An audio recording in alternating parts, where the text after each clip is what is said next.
Salut à tous, c'est la tartine au micro de Vacarme. On est toujours au Media Day, Legend Stage, et cette fois avec Apex pour préparer l'arrivée en Major. Ouais. Bon, déjà, comment tu vas hein? Question basique. Salut la biscotte, ça va très bien. Non, ça va. Excité de jouer ce dernier Major de CSGO, franchement, voilà. Pas plus à dire. Est-ce que tu ressens là, que ça approche? Parce que tu disais pendant qu'on était au RMR que bon voilà, tu pensais pas à Paris, etc., que tu pensais qu'au RMR. Là, est-ce que tu sens la pression monter? Bien sûr, ça fait quelques jours là déjà que ça commence, la sauce commence à monter. On va dire que là surtout c'est l'idée Major, c'est pas encore Paris qui, même si on est à Paris, c'est un peu bizarre d'ailleurs d'être à Paris, de voir tous les joueurs, ça n'a pas trop de sens. Ça fait très longtemps qu'on n'a pas eu de tournoi ici, depuis 2014, pour moi en tout cas, à Paris. Donc ça fait un peu bizarre de voir tous les joueurs dans notre capitale. Mais non, à part ça, excité, mais pas encore pensé à Paris lui-même parce qu'on joue dans le studio quoi, pour l'instant. Donc pensez plus à se qualifier pour potentiellement jouer vraiment à Paris. Qu'est-ce que vous avez fait là depuis, je crois que ça fait 2 semaines et demie, grosso modo, que c'est terminé Rio. Ouais. Déjà, phase de repos, j'imagine. Vous avez été beaucoup à en parler sur Twitter. Ouais.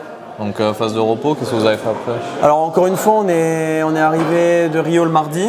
On a eu mercredi, jeudi off. Le vendredi, on a juste eu une petite réunion pour savoir ce qu'on allait travailler pour le Major. Donc, en fait, au lieu de faire ça le lundi en commençant, on a parlé 3 heures de chaque map, de tout ce qu'on avait à bosser, etc. Et ensuite, au final, on a eu 4-5 jours de repos, ça a fait du bien pour arriver le lundi il y a une semaine et demie, il y a 2 semaines, pardon, en Prague. Donc, on a fait la semaine de Prague à la maison la semaine dernière. Et depuis dimanche, on est au V-Hive. On est à Paris, pardon. On a été au V-Hive lundi pour faire une signature session, etc. pour les fans qu'on n'a pas vu depuis longtemps. Et on a fait un petit bootcamp de 3 jours avec l'équipe. Voilà. Un petit pré-shot des fans de ce que vous allez pouvoir retrouver dans l'arène. Exactement. Si vous y allez, on va pas. Inch'Allah. Tu parlais aussi de l'entraînement individuel pendant le RMR, que tu mettais des grosses saucées en ce moment au niveau de l'individuel. Est-ce que tu as continué ou est-ce que tu as levé un peu le pied aussi pour garder de l'énergie? Non, j'ai continué. Pas ma semaine de repos, hein. Encore une fois, mes 4 jours, 5 jours de repos, j'ai essayé d'être le moins possible sur le PC. J'ai travaillé 2-3 trucs, mais juste pour être prêt, les trucs que j'avais à travailler. Donc j'ai travaillé quelques heures, mais le reste, je me suis fait un petit week-end à Barcelone. J'ai essayé de penser à autre chose, parce que c'est important. Mais au niveau individuel, non, je continue. Je continue, il faut. C'est potentiellement le tournoi le plus important de ma vie. Donc j'ai envie d'avoir 0 regret sur ce que j'ai fait avant, en tout cas. Okay. Et plus sur l'équipe, on a eu Dupri qui nous a parlé d'une discussion où vous aviez du coup remis un petit peu en place les rôles, ce qu'on attendait de tout le monde, etc. Ouais. Et on a vu que ça a porté ses fruits à Rio, que ce soit au niveau du résultat final ou sur les perfs de Dupri. Toi, en tant que leader, est-ce que tu as senti que depuis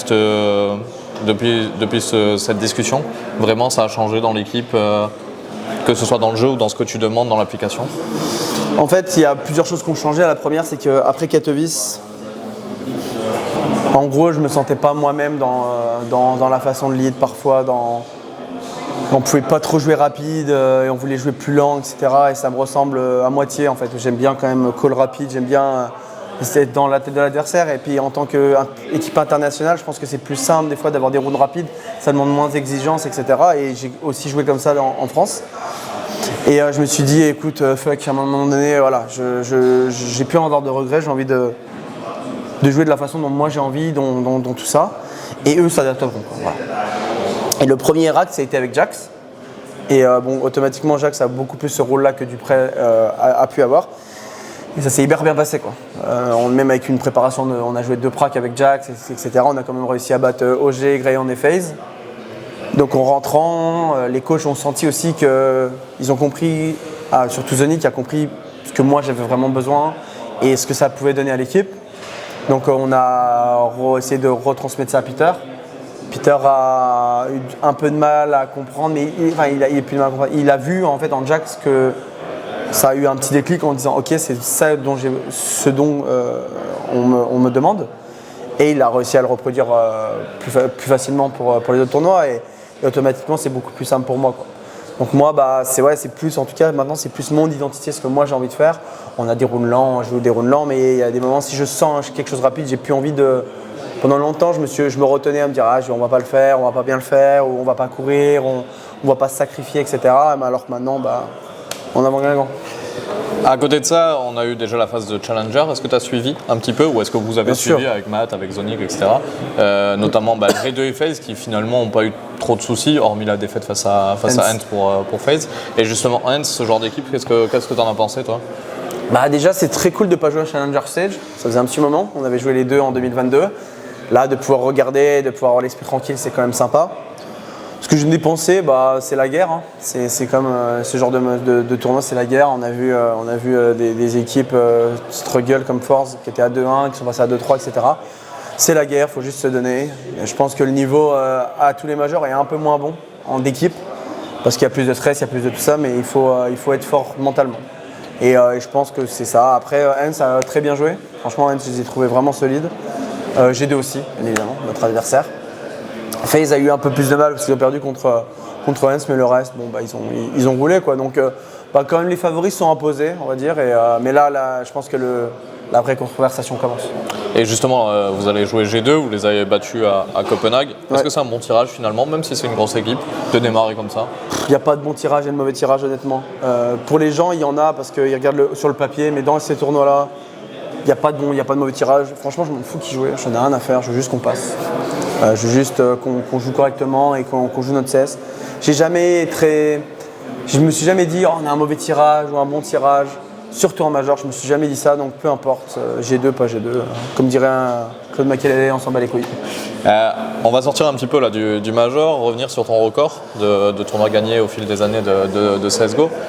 Le fait d'accomplir ce genre de record, qu'est-ce que tu ressens? Est-ce que tu as vraiment ce sentiment d'ancrer, de mettre ton nom dans l'histoire de CSGO? Ou est-ce que tu penses que ça viendra par la suite de le ressentir? Non, je le sens un minimum, mais je sens surtout... en fait, ça me ressemble beaucoup. Ça me ressemble beaucoup ça ressemble à ce que j'ai fait dans ma carrière, dans le sens où j'ai réussi quand même à m'adapter aux situations, à m'adapter à mes équipes, à m'adapter à mon niveau. Parce que bien sûr qu'il est descendant et j'ai plus le niveau que j'avais il y a 5 ans, mais individuel. Mais j'essaie quand même d'être. Je pense que par exemple, quand je regarde mes games, je me sens pas si mauvais. Il y a des games où c'est plus compliqué, mais il y a des choses que les gens voient moins, etc. Mais en tout cas, voilà. Et en tout cas, pour le record, c'est juste. Je pense plusieurs choses. Je pense avoir fait les bons choix dans ma carrière en tant qu'équipe et en tant que avoir switché aussi en tant que leader à un moment donné.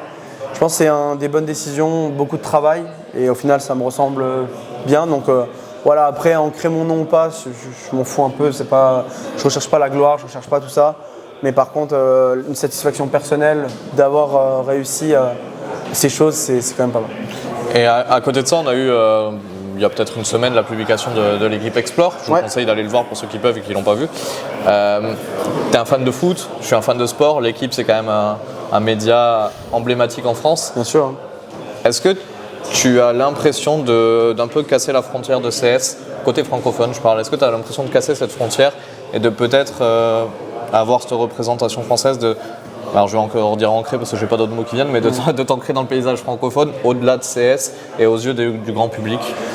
Le fait déjà qu'il y ait ce tournoi à Paris aide automatiquement tous les médias à s'intéresser un peu plus à ce qui se passe, etc. Donc voilà. Cet article, franchement, c'est quand on m'a dit qu'ils avaient fait ça, je crois qu'avec Ocon ou des personnes comme ça, ce genre de... ça m'a vraiment chauffé direct parce que je trouve que c'est intéressant et en plus, bien sûr que je l'ai lu et j'ai trouvé ça vraiment super intéressant et super insight sur beaucoup de choses.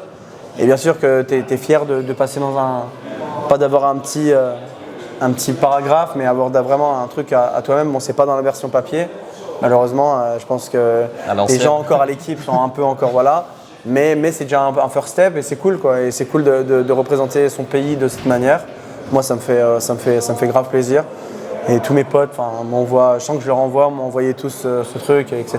Ils l'ont lu et je suis heureux qu'aussi les gens puissent voir que là-dedans, moi, ce que j'essaie d'expliquer, c'est pas une question que ce soit du sport ou pas du sport, j'en ai un peu rien à faire. C'est que ce qui est sûr, c'est que les athlètes maltraitent leur corps, nous on maltraite notre cerveau et que c'est compliqué, surtout avec les calendriers qu'on a, de jouer, d'être très fort pendant très longtemps. Donc voilà, c'est un peu ce que j'essaye de faire comprendre là-dedans et ce que aussi je pense l'équipe a essayé de faire passer comme message. À ce sujet, il y a Paul qui se pose une question, c'est Steph, que Maintenant, tu as 30 ans, tu es en place depuis hyper longtemps, tu es reconnu dans la scène. Est-ce que ça te permet d'avoir une voix qui porte un peu plus sur ces sujets-là de calendrier, etc. Non, pas vraiment. Pas vraiment. On essaie d'en parler un peu avec les orgas parce qu'on va dire que chaque club a des contrats avec Blast, avec ESL. Donc il y a des contrats que nous, on n'est pas encore là-dedans, on n'est pas encore dans cette boucle. Je pense que c'est quelque chose qui va devoir être implémenté. On peut skip un tournoi par an. Voilà, et ce genre de choses, et pas avec Blast par exemple. Par exemple, le truc, voilà, nous c'est Dallas, c'est l'après-major qu'on a skip. Parce que bon, tu fais un résultat de merde de major, tu vas à Dallas, voilà, c'est pas cool, donc on a préféré faire ça. Et au final, d'abord été à Rio, ça a été le bon truc. Le bon truc parce qu'on l'a gagné, bien évidemment, et ça a donné de la confiance. Mais aussi parce que ça a aussi permis de tester un peu plus de choses que jouer le vrai maire. Donc je pense que ça a été quand même une bonne décision, même si c'est pas gagné le plus gros tournoi de l'année, c'est quand même un gain de confiance. Mais non, on n'a pas encore trop notre mot à dire. Moi, je pense qu'il y a des trucs qui pourraient être pas mal, comme je sais que l'année dernière, ce qui nous a un peu baisé, c'est le fait d'avoir perdu les groupes Blast, d'avoir fait le showdown. Et on a voulu le faire bien parce que, comme c'était à Copenhague pour les Danois, on a fait un bootcamp et on s'est tué en fait.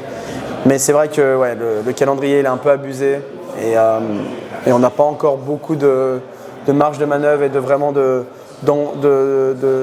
mainmise sur tout ça. Donc, on verra bien. J'espère que dans le futur proche, ça s'améliore.